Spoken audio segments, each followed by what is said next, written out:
या ब्रह्मवल्ली या मुक्षदे अर्धमात्राचिदानन्दा भवनी गयनाशिनी वेदत्रयी परानन्ता तत्त्वार्थज्ञानञ्जनी नमो सुनन्ताय सहस्रमूर्तये सहस्रपादाक्षशिरोविभावे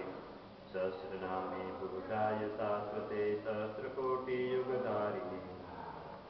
शान्ताकारं भुजगशयनं पद्मनाभं सुरेशं विश्वाधारं गगनसदृशं मेघवर्णं लक्ष्मीकान्तं कमलनयनं योगिवीर्ध्यानगम्यं वन्दे विष्णुभवयरं सर्वलोकैकनाथं